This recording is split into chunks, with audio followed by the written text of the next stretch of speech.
किसी ने बड़ी कमाल की बात कही है। जब हम चांद को देखते हैं तो भगवान की सुंदरता नजर आती है। जब सूरज को देखते हैं तो भगवान का तेज दिखाई देता है। और जब हम आईने में खुद को देखते हैं तो भगवान की सबसे प्यारी रचना दिखाई देती है, यानी हम खुद। इसलिए खुद पर भरोसा करना सीखिए। नमस्ते, आप देख रहे हैं कार्टून्स एसएम। ये कहानी पुराने जमाने की है। एक किसान था जो रोज सुबह सुबह अपने कंधे पर एक डंडा रखता और उस डंडे पर 2 घड़े लटका लेता। वह तालाब से पानी भरकर अपने घर तक लाता। यही उसका रोज का काम था। अब बात यह थी कि वो दोनों घड़े काफी पुराने हो चुके थे और उनमें से एक घड़ा फूट गया था। जब किसान पानी भरता तो उस फूटे घड़े से पानी रास्ते में रिसने लगता। किसान जब घर पहुंचता तो 2 घड़ों की जगह सिर्फ 1.5 घड़ा पानी ही पहुंच पाता। जो घड़ा सही था उसे इस बात पर बहुत घमंड था। वो अक्सर फूटे घड़े को चिढ़ाता रहता। देखो, मैं किसान का पूरा काम करता हूं, उसकी मेहनत जाया नहीं होने देता, और तुम हो जो किसी काम के नहीं रहे। जिस दिन किसान को सच्चाई पता चल गई वो तुम्हें फेंक देगा और नया घड़ा ले आएगा। ये बातें सुनकर फूटा घड़ा बहुत दुखी रहने लगा। वह सोचता, बेचारा किसान इतनी मेहनत करता है लेकिन मेरी वजह से आधा पानी रास्ते में ही बर्बाद हो जाता है। आखिर मैं किस काम का हूं। एक दिन उससे रहा नहीं गया।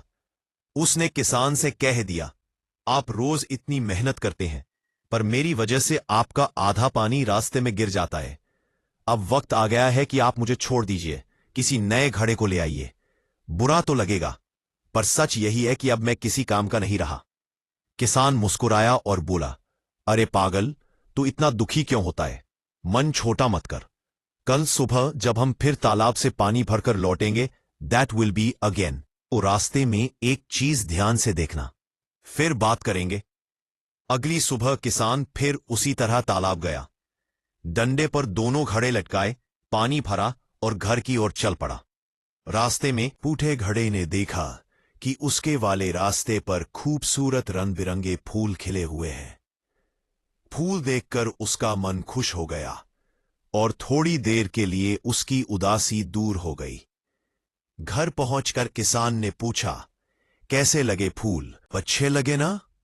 पा फूटा घड़ा बोला, हां मालिक, रास्ता तो बहुत सुंदर था लेकिन फिर भी दुख है क्योंकि आज भी पूरा पानी घर नहीं पहुंच पाया। किसान ने प्यार से कहा, तुम्हें पता है ये सारे फूल तुम्हारी वजह से खिले हैं, इसलिए मैंने बाजार से बीज लाकर उस रास्ते में बो दिए जिस तरफ तुम लटकते हो। जब जब तुमसे पानी टपकता साचाल देता हूं और आज इतने सुंदर फूल बन गए। मैंने तुम्हारी कमी को ताकत बना दिया। दोस्तों, ये कहानी सिर्फ फूटे घड़े की नहीं है, ये कहानी हमारी और आपकी भी है। इस दुनिया में कोई भी परफेक्ट नहीं होता, कमियां सब में होती है, लेकिन अगर हम अपनी कमियों को समझ लें और उन्हें अपनी ताकत बना लें तो हमारी कीमत किसी सही घड़े से भी ज्यादा हो सकती है। आप जैसे भी है, खुद को स्वीकार करें और आगे बढ़ते रहें। आप देख रहे थे कार्टून्स एसएम।